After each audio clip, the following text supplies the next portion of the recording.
Hey, hello there folks, welcome in another episode of Kicking Off with me, Kevin Egan. Episode 10, already. It's hard to believe we're at 10, but we are indeed, and I've loved every single minute of doing these interviews and having chats with inspirational people, the likes of Ali Krieger, Charlie Davies, Kay Murray, Christian Vieri, Robbie Keane. The list goes on. I can't thank everyone enough for doing the interviews and all of you at home for clicking subscribe on YouTube and podcast, as well as leaving a little rating and a review. Over the last 24 hours, I've been devouring this book right here. It's called Good Company, a book written by my boss, Arthur Blank. Arthur Blank owns Atlanta United, the Atlanta Falcons. He started the Home Depot, and in this book he talks about his youth and how his inspirational mother really gave him the tools he needed to succeed.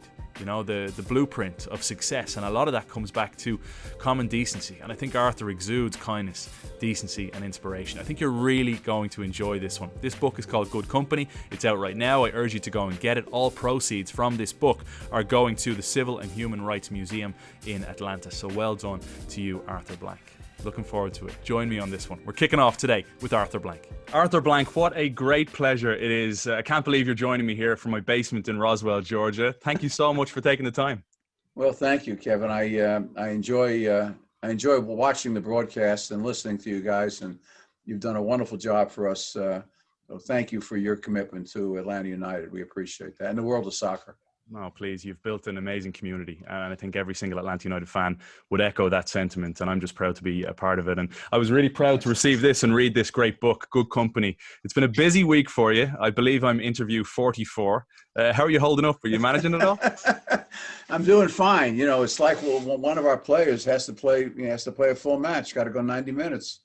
So it is what it is. And but you know, it's a pleasure for me to talk about the book, because obviously it reflects our value set, which was developed at Home Depot. And now the beauty, and we talk really, the purpose of the book, honestly, is to talk about how we've extended those values to from a football team to a soccer team to a couple of the highest rated guest ranches in Montana, to our PGA Tour Superstore business, the #1 golf retail in the country today, and to our foundation. And so regardless of the industry and the geography and the setting, the same set of 6 core values drive everything we've done. And it's produced, on the one hand, the financial results, which are important because you want to have a sustainable business.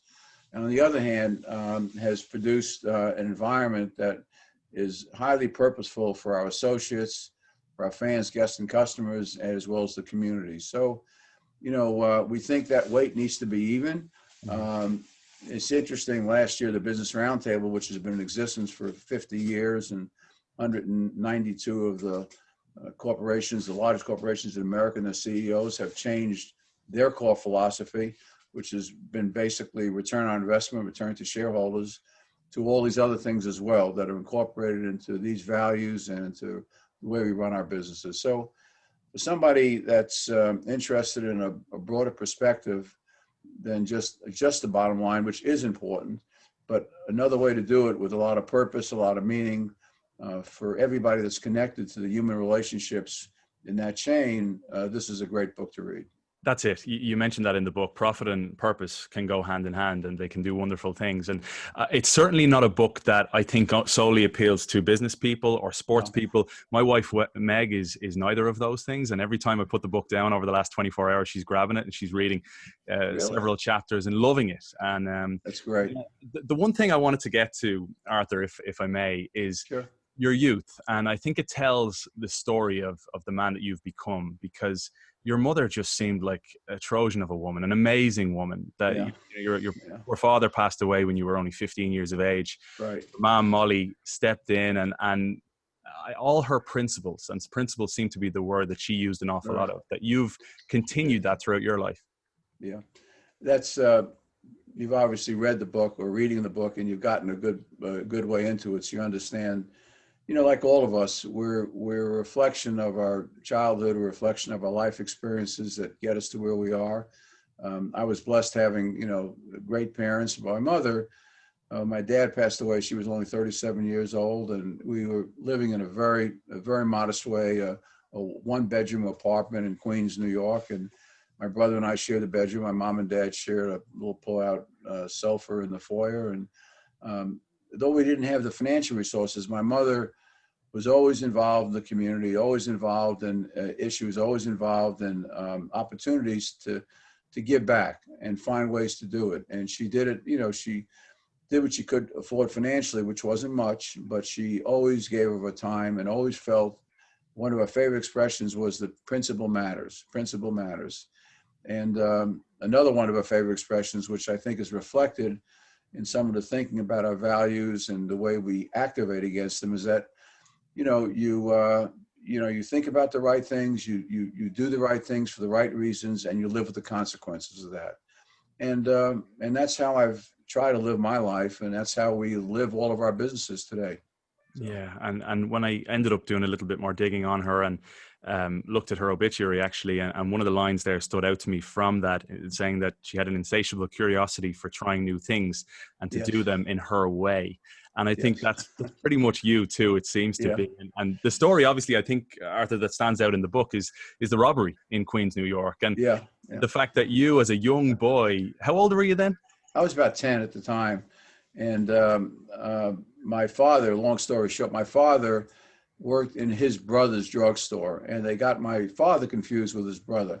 So at that time, the owner of a small store like that would bring home cash and then, deposit it the next day, et cetera. So they, thinking my father was his brother, they thought that he had the cash from the business. And they knocked on the door, my apartment. Dad opened it up, heard the bikes rattling around. I went out and looked at it. Next thing I know, was a guy standing there with a gun at my father's head and saying, "We want the money." So my father said, "Well, we have no money, but you're welcome to look around," and, et cetera. And they took my mother and my brother and I into the living room. And we sat there, and I still remember this day, the other robber had a gun sitting on his lap, right on his lap. And my mother started to give him a lecture on how that his parents would not be proud of him. This is not the way he should live his life. He's got to find another way to make a living, et cetera, et cetera. And finally, the guy turned to her and said, "Would you just please shut up?" He just, and so, I understood, that kind of behavior of principle and being an activist and speaking out and doing the right things for the right reasons. I was exposed to that at a very early age. And so that has affected me throughout my life. And hopefully I've been a good role model, one that she and my dad would be proud of looking back. I don't think you got to the best part of that. And that's that the robber actually tied you up and you lost it at him. You let him have it in terms of curse words. And he said what? You're absolutely right. I didn't touch on that because I didn't want to use the words on air, but I used whatever words that I knew, and I knew more words than my mother or father knew that I knew then. And I remember him saying to me, he said, "If I told your mother what you just said to me, your mother would wash your mouth out with soap." So he's a robber saying that to me. So, because I was the smallest and whatever else, I was able to untie myself first and helped everybody else in the house to get untied and what have you. But they never found any money because we didn't have any money. But it's an amazing story, really, of how my mother was not going to back off, and she had principle, and she was going to make it clear, and she didn't care if the guy had a gun or no gun. And so, that helped, as I said earlier, reinforce kind of who I am and the way I approach life today. Yeah, and she lived until she was 99 years of age, 4.5 months or so shy of reaching 100. And, right. She probably reminded you of those principles all the time as fame and wealth. I've been Kevin, you're absolutely, you must have had a mother like mine. So Kathy Mitchell. Yeah. So I would tell you now, until the day she died, I would still hear reminders. It's the principle of the thing. And, when we talk about things we were doing in a business setting or, for the communities or philanthropy, and she would harken back to the same philosophy. It's a principle, do the right things for the right reasons and live with the consequences of that. And that's pretty much how I've lived my life. You just reminded me, when I was about 10, about that age, I came back from a play area. My mom was driving the car and I had 2 of the balls from the ball pit and I took them with me and I was playing with them, and she pulled into our house and said, "Where did you get those?" And I said, "They're from the ball pit." And she drove 25 minutes back to the play area, made me go in at 10 years of age and ask for the manager and then say sorry and hand the 2 balls back. And I thought she was the meanest mother in the world at the time. with principles, right?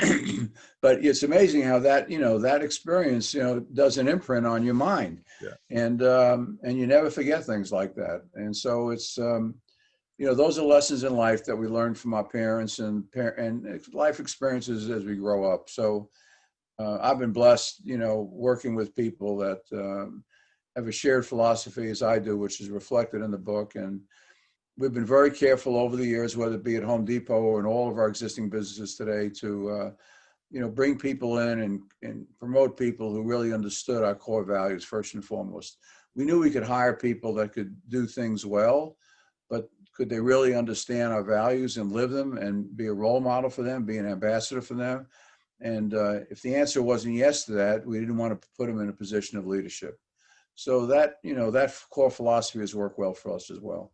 Yeah, I love that. And I love the fact that you highlight company comes from companionship often and fellowship. And people want that when they go into a store. And I think you certainly get it when you go into the Home Depot. Earlier on, let's go back a little bit to the start of thinking about soccer. And your son, Josh, is a wonderful soccer player himself. And you mentioned that you have so many advisors in your life, but it was your young son at the time that said, "Hey, Dad, why don't you start a soccer team?" And that dream became a reality later. And this was maybe one of my favorite lines in the book, just because I've had the pleasure of meeting Josh, is that you flew in on a helicopter with Don Garber on a day that you didn't know how it was going to pan out. Right. And thousands of fans showed up for the name reveal. And when you were speaking, you couldn't help but notice your son in the front row. Yeah. Well, it was, I remember, flying with Don, and I said, what do we need a helicopter for? I mean, but it turned out we had, over 4,000 people there, and we expected, a handful of people. I mean, maybe a couple of hundred. And, the energy that you could feel from the Atlanta soccer community was just incredible.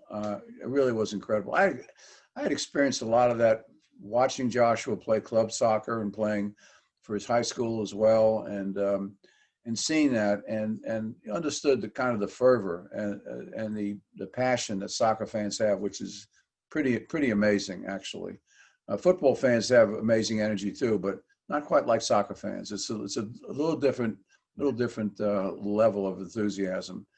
So when he was playing and he kept encouraging me, "Dad, MLS," and I didn't know much about MLS at the time, and we started to look at it. In fact, Don Garber, who's the commissioner, and I first talked about it probably close to 20 years ago, when MLS was ranked 22, 23 in the league of all the leagues throughout the world. And we decided at that time it didn't make sense. We bought the football team. Eventually, we're going to build a new stadium. And we wanted to design the stadium so it was 100% compatible with soccer. We didn't want soccer fans to feel that, it was any way, shape, or form second rate to the football team. And that was a commitment we made, and it's turned out really well. The fans, when they're there, they feel like this is their place. They own it. They have that energy. The supporter sections are unbelievable. I tell guests who have never been to soccer matches, I say, "Well, you're going to come unless you're sitting in our suite, and there you have an option. But if you're not sitting in our suite, you're going to stand up for an hour and a half. It doesn't make a difference how old you are, how young you are. It makes no difference. You're standing up for an hour and a half." And it's, it's like the United Nations is one of everything, which is a beautiful thing to see, in our stadium, and a beautiful thing to experience. So my son Joshua actually ended up being the third associate. I don't know if you know that, Kevin, but Oh, I didn't know that. the first one was Darren Eels, of course, who's our president CEO. I know you know well, and has done a fabulous job for us. The second was his executive assistant, Patricia Johnson, who's been with us every step of the way. And the third one was Joshua. He was hired before Carlos was hired. And, he did scouting, he did this, he did whatever Carlos wanted him to do, whatever Darren wanted him to do, and Carlos later, he would do it with great enthusiasm. So, soccer is a beautiful game. I didn't quite understand what that meant, frankly, before I bought the team, before I got the franchise. But once I've experienced it, this is our fourth year, I mean, I understand it. It is a beautiful game, and I understand why it's played in 207 countries around the world, and why the World Cup is what it is, which we hope to participate in, and have our stadium used for that in 2026. And so it's been great for our family, great for everybody connected to to the whole situation. It's been wonderful. On that note, speaking of beautiful, just look at the Atlanta United Academy. George Bello, I think, has been the standout star from the Atlanta United Academy so Right. far. 18 years of age, a boy that was an infant when he moved from Yeah. Abuja, Nigeria to Yeah. Atlanta, Georgia, his family Right. moving for a better life. You couldn't meet a nicer kid. And I there he know. is representing the academy. What a great story. I remember when he was with our AU2 team, and Joshua's team at Elon came to Atlanta, and I don't know if you were there then or heard the story, but they needed a team to practice against. So Elon said they would practice against them. And Joshua was asked to guard George Bello. So you're laughing because Josh is a really good player, and he's big and strong, and he's fairly fast. But George was, he schooled him several times, a number of times during that match. But that's a great tribute, really, to Darren and Tony Annan and Carlos, because the whole idea from the very beginning was to home grow these players and build an academy, not just because we could use them as a farm system for the Atlanta United team, but really because of their own adventure and their own pathway to playing soccer. There's so many great things that come out of playing in that sport. It's the camaraderie of working with each other, it's team camaraderie, it's getting out of the house, away from technology, playing a sport that everybody loves. And it's not a sport that's terribly costly to play. You can get out and play it. And, we've seen that. I've traveled to Africa 3 times. I used to see more soccer pitches all over Africa that had, just the most ingenious, contrived pitches you've ever seen in your life. Kids running around and what have you. So when you think about in a broader sense in terms of, what's important for our younger people to learn to lead, to follow, to be part of a group, to be outside, to participate as a team member, all those things, to work against childhood obesity, which is a major problem in our country. All those things are all the byproducts and products of being involved with soccer. So I'm fortunate having a family member so committed, and now having the whole city of Atlanta so committed. So where are you at as a soccer fan? How deep do you dive? Are you looking at the game saying, hang on, are we playing a diamond today? We're playing 3 at the back. Do you really get into it? I always, it's interesting. I usually, up to the 3 matches this year so far at home, but it'll change now, I always sit with Darren. So I'm always respectful. I don't want to bother him a lot because obviously his knowledge, he's forgotten things that I will never know in my lifetime about soccer. So I don't nudge him a lot. But occasionally I'll ask him things, and he gives me very thoughtful answers, very respectful answers, et cetera. But, I don't understand the game as technically, obviously, as a lot of other people do, but I do see the flow of the game well. I understand the flow. I understand what's happening on the pitch. I understand, defense, offense, and what have you. And so I have a level of appreciation for it that I never fully did before. But I love the matches. I'll be this Saturday night, and I'm looking forward to that. I'm looking forward to seeing you on TV as well Saturday night. Yeah, looking forward to that as well. 2018, winning the championship, a remarkable inaugural season, breaking all sorts of attendance record. Joseph hits 19 and 17 starts. Team makes the playoffs, up there with the very best expansion year in so many different categories. Right. 2018, you win it all with a remarkable young group, with an experienced group as well. Where does that rank for you, given that I know you've compared Atlanta United to the Home Depot and that you started it from scratch, you were able to create that culture, and to win it all in year 2? Where does it rank for you, Arthur? Well, it's hard to compare Home Depot, which has been, around for 42 years now. When I left the company in 2001, was the 2nd largest retailer in the world, second to Walmart. Today, the largest home improvement center company in the world, and doing a fabulous job today. But in terms of bringing something back to Atlanta, I never properly understood the impact that soccer would have on this community, and the fanaticism and the allegiance and the understanding, the level of understanding of the sport that I see and appreciate when I go to matches. It is a beautiful thing. I've had so many people come into soccer matches and sit with us and who had never seen a match or had never experienced one in any way. And they just shake their head. They can't even believe what they're experiencing and feeling. So I'm just anxiously awaiting when we can have our supporters and our fans back in the building. Because, they will make a difference to our players, as they always do. Yeah, absolutely. Looking forward to that day myself. Now, one final question from me, Arthur, and that is, I suppose, a global look. You speak in the book about how positive you are when you look at millennials and you see younger people today question things, question companies, their direction.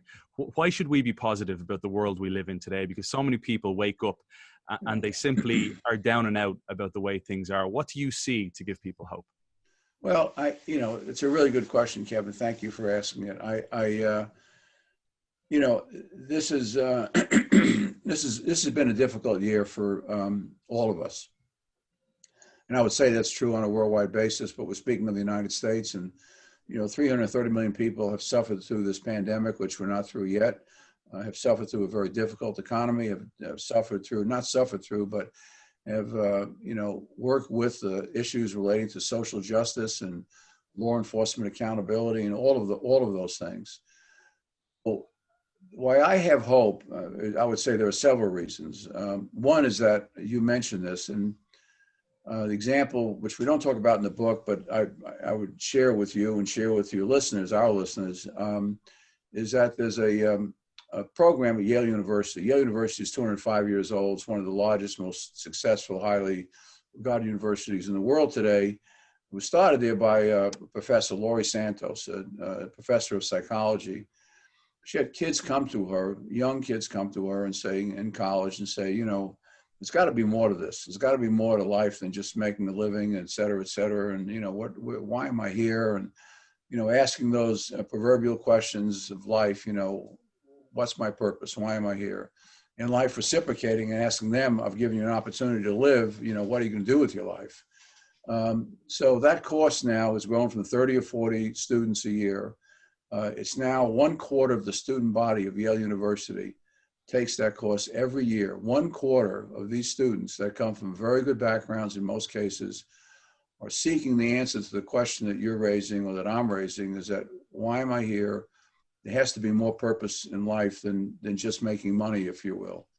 And there is. And the big argument we make in the book is that you can have both ends of the weight, both ends of the barbells, making money, and on the second hand, equally, is having a business that has purpose to it, that has connection to the people we're serving, guests, fans, and customers, where they feel like they're at the very top of an inverted pyramid, if you will.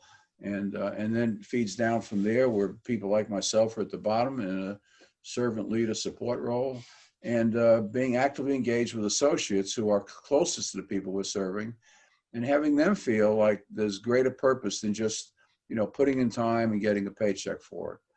There has to be greater meaning than that. And we talk about lots of ways we make that a reality for our associates. And then, of course, when America is at its best, we are great neighbors in a human sense of the word. There's no question today, Kevin, and you know this better than I know it, that we're connected better in terms of technology in the United States throughout the world than we've ever been in our history. However, in my opinion, in terms of human relationships, the notion of a neighborhood, the notion of being a support system to each other, being connected to each other, being there for each other, et cetera, is not where it should be. And, it's difficult today in America because you have more divisions and more separation of views on things than we've probably ever experienced, certainly during my lifetime. So, I think we need to look at our best values, think about how do we demonstrate the very best of our history and our country. And our young people are really demanding that. And that's why, these protests, I'm not talking about ones where there's violence involved and looting and robbery and things of that nature. But these protests, they're very valuable. They're speaking to real issues that exist in this country. And it's a great country, there's no question about it. But we got a ways to go to get more balance in our lives than we currently have. Hear, hear. So well said. Arthur Blank, I cannot thank you enough for taking the time to join me here on Kicking Off. My favorite guest so far by a long shot. I really do appreciate it. You're very kind. Thank you for what you do for Atlanta United and for all of our listeners. We all appreciate it sincerely. So. Much appreciated, Arthur. Take care. Well, that was fun. It's not every day you get to interview your boss, but that was a fascinating chat with Arthur Blank. And at 77 years of age, he continues to show us the way forward. He actually turns 78 next Sunday, the 27th of September, and his Atlanta United have a game that day against the Chicago Fire. So hopefully we can broadcast a win for Arthur. Can't thank him enough for the time. He's been doing so many interviews to promote this book. It's called Good Company. I'd urge you to go and get it. It's a great read, and all the proceeds go to the Civil and Human Rights Museum in Atlanta. He's a warrior. He's a kind man too. So thank you, Arthur. And thank you guys for watching as always. Click that subscribe button, leave a little rating and review. It goes a long way, and we shall chat to you soon. Take it easy. All the best.